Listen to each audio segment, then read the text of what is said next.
Hello बच्चों, आज आपको हम कार्बोहाइड्रेट्स के रिस्पेक्ट में आपको पूरा हम एक्सप्लेन करेंगे कि कार्बोहाइड्रेट्स क्या होता है और इसको हमें पढ़ना कैसे है। तो अगर हम बात करें तो जो कार्बोहाइड्रेट्स होते हैं ये हमारे पॉलीहाइड्रॉक्सी एल्डिहाइड और कीटोन्स होते हैं।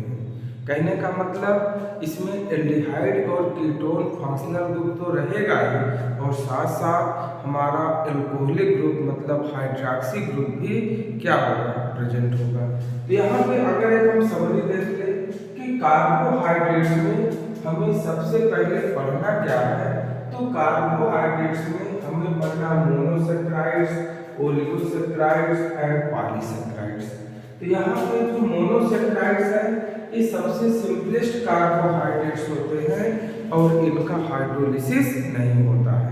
जो मोनोसेक्राइड्स होंगे ये सबसे सिंपलेस्ट कार्बोहाइड्रेट्स होते हैं और इनका हाइड्रोलिसिस नहीं होता है और इसमें क्या आते हैं, ग्लूकोज, फ्रक्टोज, गैलेक्टोज, मैनोज, ये सभी किसमें आ जाएंगे, मोनोसेक्राइड्स में।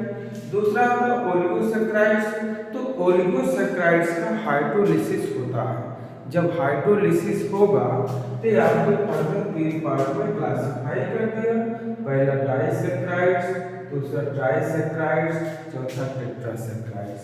डाइसेक्राइड्स जब हाइड्रोलिसिस कराएंगे तो ये हमारे जितने भी ओलिगोसेक्राइड्स हैं, ओलिगो से लेकर पाली तक जितने भी हमारे सेक्राइड्स आएंगे, इन सभी का जब भी हम हाइड्रोलिसिस कराएंगे तो ये सभी हमारे मोनोसेक्राइड में कन्वर्ट हो जाएंगे। जो सबसे सिंपलेस्ट यूनिट होता है उसी में जाके कन्वर्ट हो जाएंगे। यहाँ पे अगर हम डाइसेक्राइड्स की बात करें तो यहाँ सुक्रोज, माल्टोज, लैक्टोज 3 हमें पढ़ना बेसिकली। ट्राइसेक्राइड में रेफिनोज, टेट्रासेक्राइड में स्टाइकियोज, इसमें आपको सिर्फ एग्जाम्पल याद रखना है। और पॉलीसेक्राइड में स्टार्च, सेलुलोज और ग्लाइकोजन क्या होते हैं, स्टार्च, सेलुलोज और ग्लाइकोजन। तो यहाँ पर हमें जो भी पढ़ना है हाइड्रोलिसिस के बेसिस पे पढ़ना है और हमें जो मेन फोकस करना है वो करना है हमें ग्लूकोज और फ्रक्टोज पे भी, क्योंकि जो भी स्ट्रक्चर आते हैं, चाहे पायरनोज स्ट्रक्चर हो, चाहे प्यूरॉन स्ट्रक्चर हो, चाहे जो भी हो, मोस्टली किसका पूछता है, ग्लूकोज और फ्रक्टोज का ही। लेकिन इसको हम एकदम बेसिक से बताते हैं कि यहाँ पे क्या है, कार्बोहाइड्रेट्स क्या होता है, कैसे डिफाइन करेंगे, इसको हम डिटेल में आपको एक्सप्लेन करते हैं। यहाँ पर जैसे हमने लिखा कार्बोहाइड्रेट्स, अगर हम बात करें कार्बोहाइड्रेट्स है क्या हमारा, तो कार्बोहाइड्रेट्स को हम सिंपली डिफाइन कर सकते हैं कि पॉलीहाइड्रॉक्सी एल्डिहाइड और कीटोन को ही क्या कहा जाता है, कॉमनली कार्बोहाइड्रेट्स। पॉलीहाइड्रॉक्सी एल्डिहाइड और कीटोन को क्या कहते हैं, कार्बोहाइड्रेट्स। अगर इसका जनरल फार्मूला की बात करें तो CH2O का Y। तो यहाँ पे ये जो हमारा X और Y है इसकी वैल्यू 6 या 6 से ज़्यादा होनी चाहिए। लेकिन एक चीज याद रखिएगा, ये जो जनरल फार्मूला है सभी के लिए अप्लीकेबल नहीं है। अभी आगे बताएंगे कि और इसका क्या लिखेंगे, कैसे करेंगे, लेकिन ये आपका सभी कार्बोहाइड्रेट्स पे अप्लाई नहीं होगा।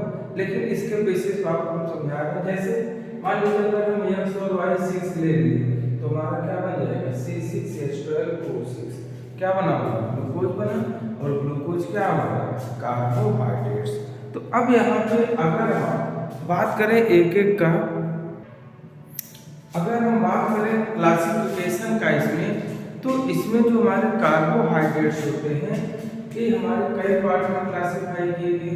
हमने पहले बताया कि जो मोनोसेक्राइड्स हैं उनको हम फर्दर क्लासिफाई नहीं कर सकते क्योंकि इनका हाइड्रोलिसिस नहीं होता है और ये सबसे सिंपलेस्ट होते हैं। तो हम बात करते हैं डायरेक्ट ओलिगोसेक्राइड से। ओलिगोसेक्राइड से तो ओलिगोसेक्राइड्स का हाइड्रोलिसिस होगा। जब इनका हाइड्रोलिसिस कराएंगे तभी हमने क्लासिफिकेशन किया और कहा कि जब भी हाइड्रोलिसिस होगा तो हमारे डाई ट्राई टेट्रा में कन्वर्ट हो जाएंगे। तो ओलिगोसेक्राइड में पहला हम कह सकते हैं कि on the basis of hydrolysis on the basis of hydrolysis they are classified into following category। कौन कौन है? पहला है डाइसैक्राइड्स। क्या पढ़ना है? डाइसैक्राइड्स। अगर हम बात करें डाइसैक्राइड्स की, तो जब डाइसैक्राइड्स का हाइड्रोलिसिस कराएंगे इसमें 2 मोल मोनोसैक्राइड्स बनेगा। हमने यहाँ पे क्या कहा? डाइसैक्राइड्स लिया प्लस H2O। जब इसका हम हाइड्रोलिसिस कराएंगे तो यहाँ क्या बनेगा? 2 into मोनोसैक्राइड्स। क्या बन जाएगा? 2 मोल ऑफ मोनोसैक्राइड। जब भी हम डाइसैक्राइड का हाइड्रोलिसिस कराते हैं तो उससे 2 सिंपल कंपोनेंट मोनोसैक्राइड का फॉर्मेशन होगा। और इसमें हमने एग्जांपल बताया कि 3 है। पहला है सुक्रोज C12H22O11। क्या है? सुक्रोज। जब इसका हम हाइड्रोलिसिस करा देंगे तो ये हमारा बनेगा C6H12O6 प्लस C6H12O6। एक बनेगा ग्लूकोज और दूसरा बनेगा फ्रक्टोज। 2 मोल बनेगा। एक क्या बनेगा? ग्लूकोज और दूसरा क्या बनेगा? फ्रक्टोज। और दोनों का फार्मूला एक जैसे दिख रहा है, लेकिन डिफरेंस है।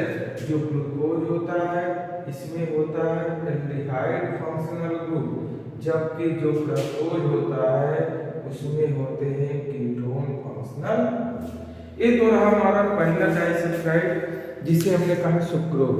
जब भी सुक्रोज का हम हाइड्रोलिसिस कराएंगे तो हमारे 2 मोल मोनोसैक्राइड जिसमें ग्लूकोज और फ्रक्टोज में हाइड्रोलाइज हो जाएगा, हाइड्रोलाइज हो जाएगा। सिंपलेस्ट होके अब इससे और सिंपल कोई होगा। अब आता है इसमें दूसरा। जैसे मान लीजिए हमने पहला लिया डाइसैक्राइड में सुक्रोज। अब सेकंड आता हमारा माल्टोज। जब हम माल्टोज का हाइड्रोलिसिस कराएंगे, माल्टोज सुक्रोज लैक्टोज तीनों का फार्मूला एक होता है। अगर हमने ले लिया C12H22O11, ये हमारा है माल्टोज। जब माल्टोज का हम हाइड्रोलिसिस कराएंगे ये भी हमारा बनेगा C6H12O6 प्लस C6H12O6।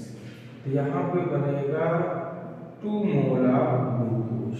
दोनों ही जो मोनोमर बनेंगे ये दोनों ही मोनोमर क्या होंगे? ग्लूकोज।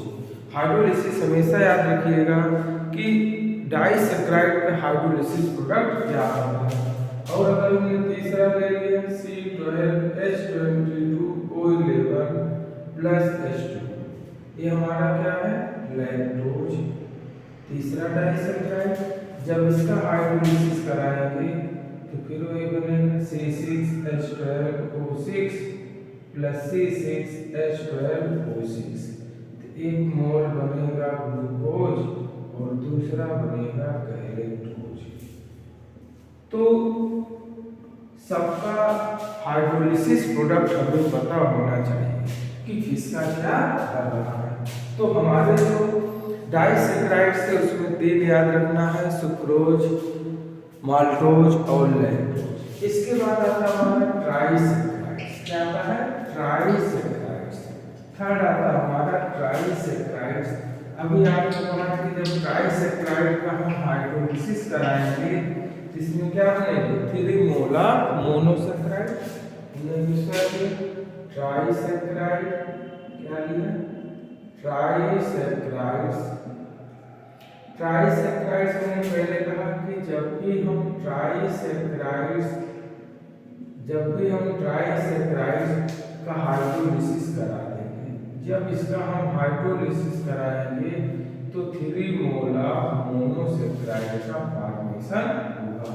और हमने एग्जांपल लिया रेथिनोज। अभी इसको आगे डिटेल बताते हैं। नेक्स्ट तीसरा आता है हमारा टेट्रासैक्राइड्स। क्या आता है? टेट्रासैक्राइड्स। जब हम टेट्रासैक्राइड्स का हाइड्रोलिसिस कराएंगे, जब भी हम टेट्रासैक्राइड्स का हाइड्रोलिसिस कराएंगे तो नाम से क्लियर है कि इससे 4 मोलर मोनोसेक्राइड्स का फॉर्मेशन होगा। फिर इसके बाद आता है नेक्स्ट हमारा पॉलीसेक्राइड्स। क्या आएगा? पॉलीसेक्राइड्स। पॉलीसेक्राइड्स का मतलब ही हो गया जिसका हाइड्रोलिसिस कराने पर n मोलर मोनोसेक्राइड्स मिले। जैसे मान लीजिए अगर हमने स्टार्च ले लिया, स्टार्च हमारा क्या है? पॉलीसेक्राइड्स है। तो यहाँ पे हम स्टार्च का जब हाइड्रोलिसिस कराएंगे तो यहाँ पे क्या बन जाएगा? n monosaccharides. तो क्या बन जाएगा? n molar monosaccharide. जैसे इसका एक एग्जांपल समझा देते हैं तो क्लियर हो जाएगा। यहाँ पर जैसे हमने स्टार्च लिया, ग्लाइकोजन लिया, सेलुलोज लिया, ये सभी क्या है? पॉलीसेक्राइड है और सबका फार्मूला एक ही होता है, बस लिंकेज का डिफरेंट होता है कि कहाँ पे किसका क्या लिंकेज होगा। C6H10O5 C6H10O5 ये हमारा क्या है? स्टार्च है। जब इसका हम n मोल वाटर से हाइड्रोलिसिस कराएंगे यहाँ पे बन जाएगा n मोलर C6H12O6। तो क्या बनेगा कि हमारा बन जाएगा मोनोसेक्राइड। ये हमारा क्या है? पॉलीसेक्राइड। तो पॉलीसेक्राइड से हमारा क्या बन जाएगा? मोनोसेक्राइड। तो फाइनली हमारा जो प्रोडक्ट होता है वो हमेशा क्या होगा? मोनोसेक्राइड, चाहे जिसका कराएंगे। और हमने पहले एक्सप्लेन किया कि कभी भी मोनोसेक्राइड का हाइड्रोलिसिस नहीं होता है, वो सबसे सिंपलेस्ट कार्बोहाइड्रेट्स होते हैं। उसके बाद डाई, ट्राई, टेट्रा, पॉली, इन सभी का हाइड्रोलिसिस होता है। अब इसके बाद इस पर हम एक्सप्लेन करेंगे डिटेल में कि स्ट्रक्चर कैसे बनाना है ग्लूकोज का, फ्रक्टोज का, और कैसे प्रॉपर्टी पढ़ना है। ये सब आपका नेक्स्ट वीडियो में अपलोड करते हैं।